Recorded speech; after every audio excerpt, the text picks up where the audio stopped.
You are listening to the James Carpenter Podcast Show, episode number 8.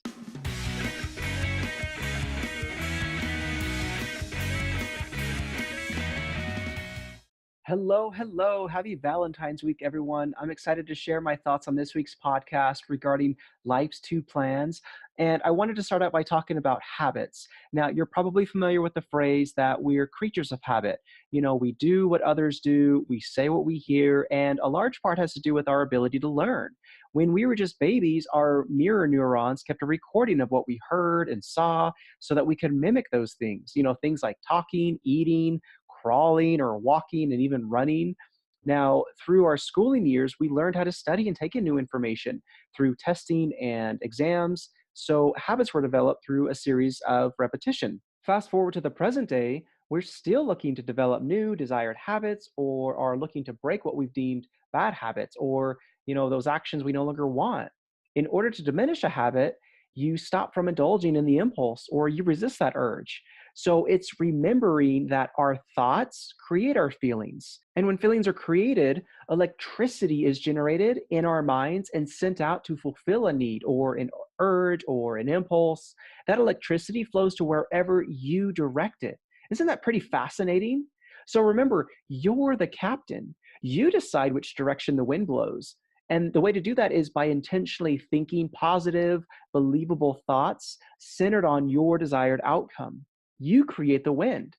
Sit with that for a moment. You're the creator of not only what direction the wind blows, but you create the wind itself.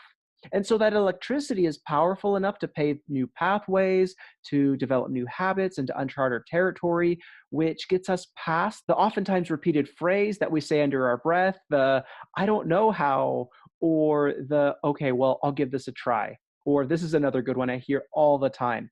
I'll do it when. So you create the wind itself and get to direct where it blows, starting with your thinking, the thoughts that you have. Because your thoughts propel you to feel motivated. And that inspiration sends electricity to your feet to start moving, to start taking action. And then those actions you fill your time with can get you closer to your point B. But a cautious word on filling your time with busy work. Busy work is easy to do. It's the clearing of my calendar or purging the pictures on my phone. It's the unintended errands that all of a sudden rise to the top of the priority list because busy work, it won't get you any closer to your end goal. Now, it may feel good to declutter or to organize or to minimalize, but once that feeling passes, you find yourself back at square one. Busy work is not your friend. Only activities that, once are done, get you a step closer to your predefined point B. It's deliberately identifying the tasks needed to be completed, needing your attention and thinking through that should ever make it on your schedule, that are penciled in on the calendar, filling your time, because those actions are then worthy of your time.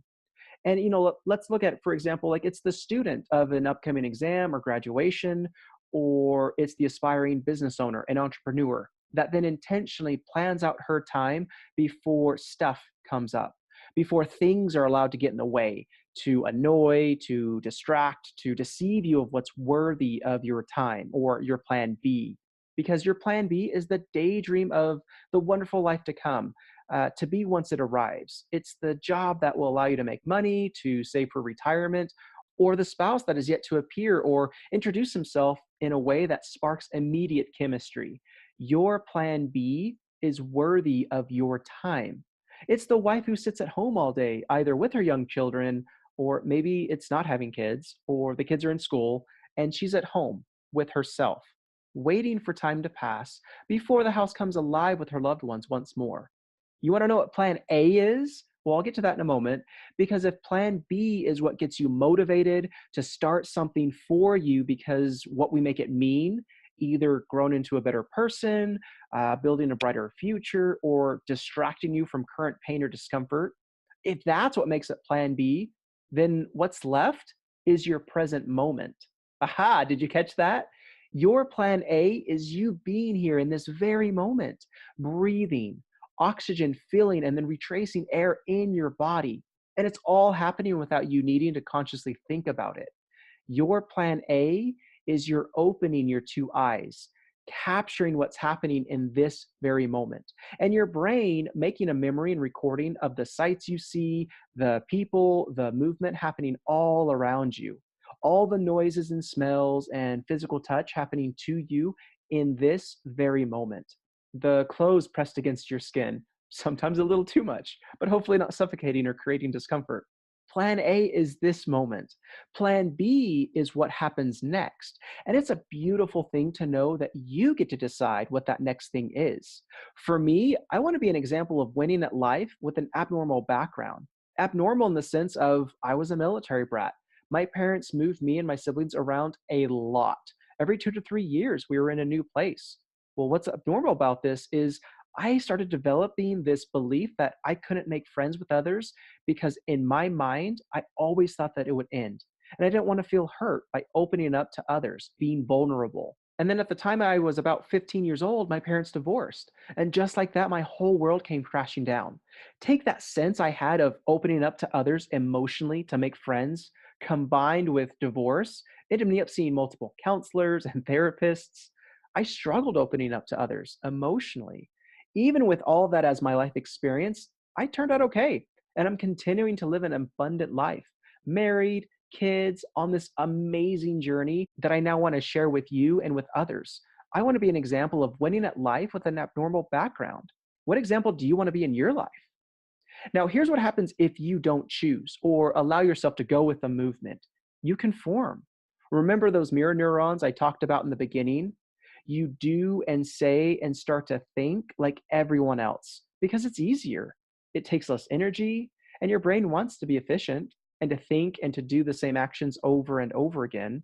And I'll argue that most of us live in and spend an enormous amount of time thinking about and planning for plan B. We live for plan B because of what we make it mean, about how we think and believe it'll make us feel.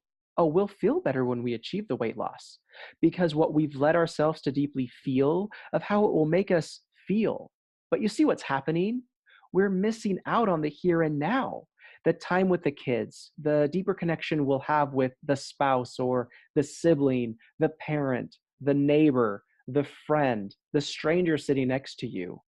Not to say that plan B isn't worthy of your time, because it is, but it's getting to know what habits you want in your life that will enable you to reach where you want to go and the person you want to be.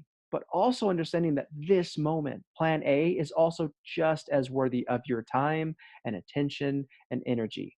And I implore you, live in this moment. Appreciate where you are. However challenging or difficult it's been for you to be here, this moment is yours to cherish and to remember as you'd like. Then it's your responsibility of what happens next. You get to pick and choose what's worthy of your time, the activities that will either steal away your precious hours or propel you towards a premeditated goal. The choice, it's yours. Now, if we wait for the life we want, we lose the life we have. So don't wait. Seize the day. Take action. You get to decide what's worthy of your time.